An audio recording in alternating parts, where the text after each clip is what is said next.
So, hello everyone, my name is Govind Vishwakarma and welcome back to Camrid. Guys हमने almost पूरा lecture ख़त्म कर दिया, मतलब हेलोजन डेरिवेटिव्स के जो भी जितने भी टॉपिक्स थे ऑलमोस्ट सारे टॉपिक्स हमने ख़त्म कर दिए। हमारा एक लास्ट टॉपिक बचा है, uses and environmental effect of polyhalogen compounds. तो हमने हेलोअरिन्स का और आपका हेलो अल्केन्स का preparation, chemical reactions, natures, physical properties, chemical properties सब कुछ देख लिया। ठीक है, तो ये आपका क्या है, लास्ट टॉपिक है। तो ये लास्ट टॉपिक को देखते हैं और फटाफट ये चैप्टर क्या करते, ख़त्म करते। आई होप सो ये सीरीज़ आपको बहुत ही अच्छी लगी रहेगी। ठीक है, तो अगर आपको ये सीरीज़ बहुत पसंद आ रही है तो आप प्लीज़ लाइक एंड शेयर कीजिए। ठीक है, सब्सक्राइब कीजिए चैनल को और ऐसे ही हमारे लिए क्या कीजिए, सपोर्ट बनाते रहिए। ठीक है, सो हम लोग क्या करते हैं, यूजेस एंड इन्वायरमेंटल इफेक्ट देखेंगे पॉलीजन। मैंने कुछ अपने नोट्स जो थे वो टोटली यहाँ पे लिख दिया जिसकी वजह से लिखने में टाइम ना जाए। ठीक है, और आप लोगों का क्या है, एक ही टाइप पे आप स्क्रीनशॉट ले लीजिएगा तो आपके लिए भी थोड़ा सा बेटर होगा, आसान होगा। ठीक है, तो हम लोग स्टार्ट करते हैं आज का लेक्चर। सो सबसे पहले देखना है uses and environmental effect of polyhalogen compound. Uses मतलब कि जो भी पॉलीहेलोजन कंपाउंड्स मतलब क्या होता है, एक से ज़्यादा हेलोजन जब भी हम लोग अल्काइल हैलाइड्स या अराइल हैलाइड्स में जुड़ता है।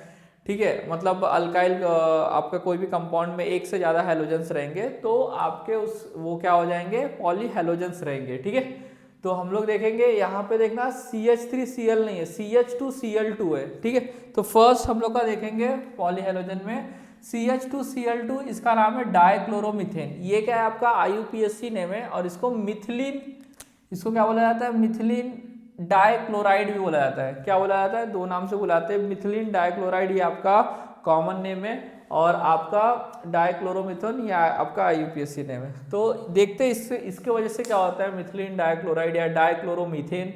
ठीक है, तो इसका अगर प्रॉपर्टीज देखोगे ना तो ये कलरलेस वोलाटाइल लिक्विड होता है। वोलाटाइल लिक्विड मतलब क्या होता है, जो कम टेम्परेचर पे भी आपका गैसेस में कन्वर्ट हो जाता है। जैसे आपके पेट्रोल होते हैं, अगर पेट्रोल को ऐसे जमीन पे डाल दोगे तो कुछ आधे घंटे बाद या कुछ समय बाद ये क्या हो जाएगा, इजीली इवोपरेट हो जाएगा। मतलब ये बहुत ही कम टेम्परेचर पे भी इवोपरेट होने की एबिलिटी रखते हैं, तो इसको बोलते हैं वोलाटाइल लिक्विड। ठीक है, और कलरलेस मतलब इसका कोई कलर नहीं रहता, जैसा वाटर रहता है तो वाटर टाइप का ही रहेगा। लेकिन वाटर कैसा रहता है, नॉन वोलाटाइल, क्योंकि वाटर को इवोपरेट होने में आपका टाइम लगता है। ठीक है, तो ये क्या हो गया आपका कलरलेस वोलाटाइल लिक्विड। नेक्स्ट आपका क्या होता है, स्वीट अरोमा। स्वीट अरोमा मतलब क्या होता है, मतलब उसको स्मेल करोगे ना तो अच्छा स्मेल लगेगा आपको, प्लेजेंट स्मेल लगेगा। ठीक है, मतलब ऐसा स्मेल करोगे तो एकदम खराब नहीं लगेगा। तो स्वीट अरोमा है, अरोमा मीन्स क्या होता है आपका स्मेल। ठीक है, तो वही होता है। ओके, और यूजेस क्या होता है, यूज इन सॉल्वेंट। तो हम लोग कभी भी क्या करते हैं, कभी कभी डिफरेंट डिफरेंट कंपाउंड्स बनाते हैं तो उसके अंदर सॉल्वेंट जैसा भी इसको यूज करते हैं।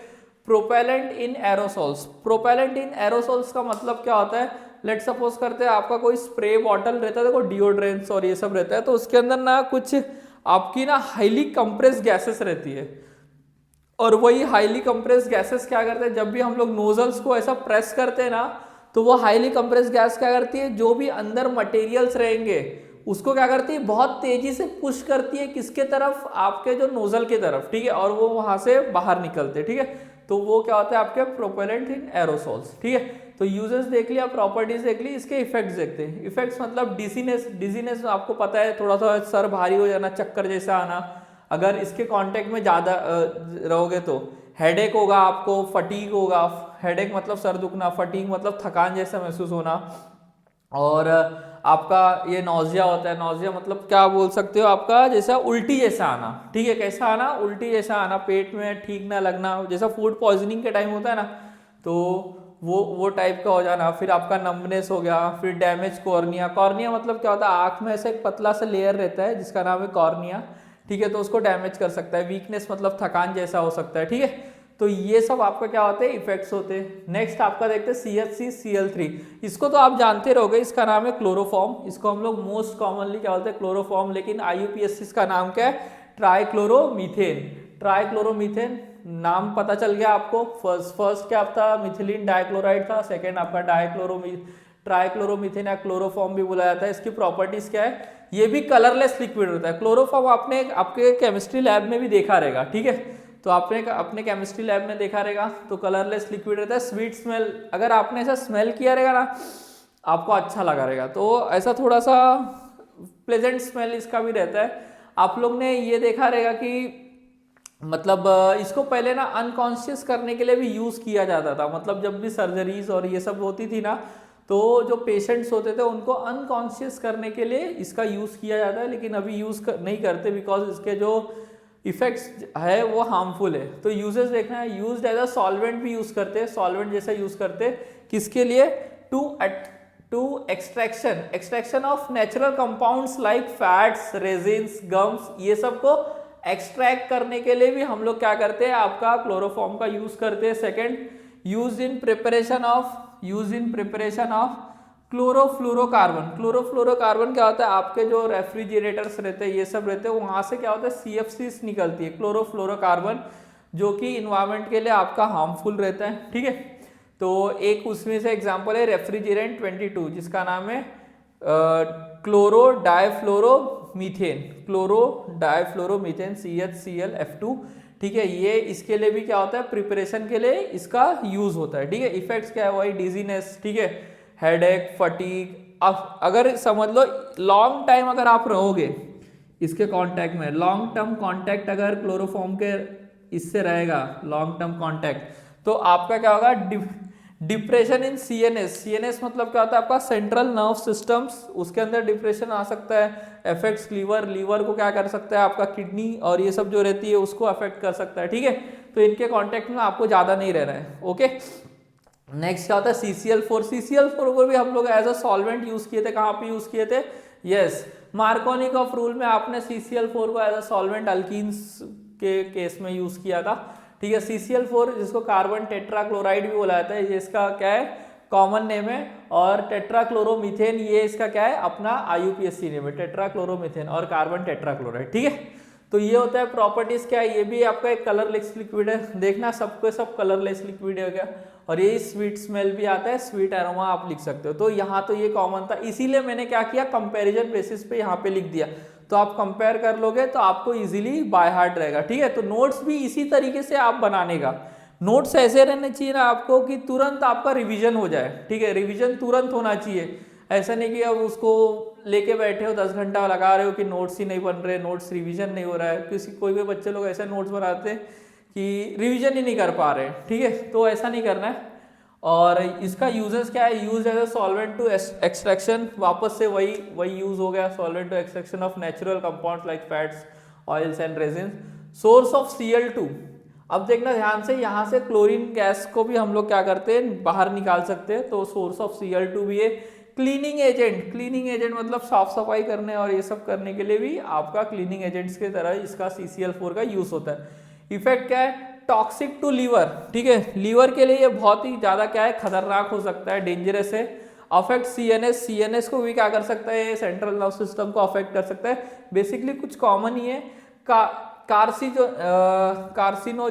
कार्सिनोजेनिक मतलब क्या होता है, कैंसर कॉजिंग, ठीक है। तो कैंसर कॉजिंग मतलब क्या होता है कि आपका ये कैंसर भी हो सकता है इससे, ठीक है। तो इसके कांटेक्ट में ज़्यादा रहना नहीं है CCl4 में, और अगर ज़्यादा कांटेक्ट में रहेंगे तो इसका क्या हो सकता है, किसी का भी डेथ भी हो सकता है। तो समझ में आ रहा है। तो 3 अभी हम लोग ने डिस्कस किया, CH2 Cl2, आपका डाइक्लोरोमीथेन, ट्राइक्लोरोमीथेन, टेट्राक्लोरोमीथेन, ठीक है। तो इसका क्या करोगे आप, स्क्रीनशॉट लोगे, और फिर 2-3 और कंपाउंड्स बचे उसको हम लोग देख के फिर चैप्टर क्या करते हैं, फिनिश करते हैं, ठीक है। तो ले लीजिए स्क्रीनशॉट। सो चलिए गाइस हम लोग स्टार्ट करते हैं अपना आगे का जो टॉपिक है। हम लोग ने 3 अभी देख चुके हैं, डाइक्लोरोमीथेन, ट्राइक्लोरोमीथेन एंड टेट्राक्लोरोमीथेन के बारे में, उसके प्रॉपर्टीज, उसके यूजेस एंड उसके इन्वायरमेंटल इफेक्ट्स देखे थे, ठीक है। सो हम लोग नेक्स्ट आपके जो पॉलीहेलोजेंस कंपाउंड है उसके बारे में देखते हैं। तो नेक्स्ट हमारा है CHI3, ये CHCl3 के जैसा ही है, आपका जो क्लोरोफॉर्म रहता है उसके जैसा ही है। तो इसका नाम है आइडोफॉर्म बोला जाता है, यहाँ पे Cl नहीं है, यहाँ पे I है, आयोडीन है, तो इसको क्या बोलते हैं, आइडोफॉर्म बोलते हैं। तो इसका नाम क्या है, ट्राई आइडोमीथेन। तो इसका IUPAC नाम ट्राई आइडोमीथेन है, और इसका जो कॉमन नेमिंग रहता है आइडोफॉर्म। प्रॉपर्टीज क्या है, देखना आपका जो क्लोरोफॉर्म रहता है वो कलरलेस लिक्विड रहता है, लेकिन ये ध्यान में रखना ये येलो क्रिस्टलाइन सॉलिड रहता है। क्या रहता है? येलो क्रिस्टलाइन सॉलिड रहता है, येलो कलर का रहता है, एकदम क्रिस्टलाइन रहता है, वैसा नमक जैसा। नमक कैसे क्रिस्टल जैसा दिखता है वैसा, तो क्रिस्टलाइन सॉलिड रहता है आपका। डिसएग्रीएबल स्मेल, मतलब स्मेल इसकी अच्छी नहीं रहती, ठीक है, डिसएग्रीएबल स्मेल। यूजेस क्या रहता है? हीलिंग एजेंट्स होता है, एंटीसेप्टिक होता है, ठीक है, तो एंटीसेप्टिक हीलिंग एजेंट्स हो गए। इफेक्ट्स मतलब क्या है? डिजीनेस हो गया, नोजिया, अफेक्ट सीएनएस, आपका इरिटेशन मतलब हो सकता है विजुअल डिस्टर्बेंस हो सकता है, देखने में प्रॉपरली मतलब आपको अगर इसके कांटेक्ट में ज़्यादा रहोगे तो इरिटेशन मतलब क्या आपको स्किन में ऐसा होता है ना, तो वैसा हो सकता है। आपको विजुअल डिस्टर्बेंस मतलब क्या हो रहा है कि आपको मतलब कैसा आप बोल सकते हो कि अगर इसके कांटेक्ट में ज़्यादा रहोगे तो बरोबर से आपको दिखेगा नहीं, ठीक है, तो ये आपका विजुअल डिस्टर्बेंस भी कर सकता है आपके बॉडी के साथ। नेक्स्ट देखना आपका, ये आसान था, ठीक है। फ्रियॉन्स देखना क्या होता है? फ्रियॉन्स कुछ होता नहीं, freons is nothing but it is a CFC. CFC मतलब क्या होता है? आपका क्लोरोफ्लोरोकार्बन्स, ठीक है, क्या होते हैं आपके? क्लोरोफ्लोरोकार्बन्स होते हैं। तो कुछ एग्जांपल देता हूँ सीएफसी के। फ्रियॉन्स 12 आपको CCl2F2, ठीक है, CCl2F2 डाइफ्लोरोमीथेन, ठीक है, तो इसको फ्रियॉन्स 12 बोलते हैं। R22 रेफ्रिजरेंट 22 CHClF2, ये पहले ही बताया मैंने। R11 आपका CClF3।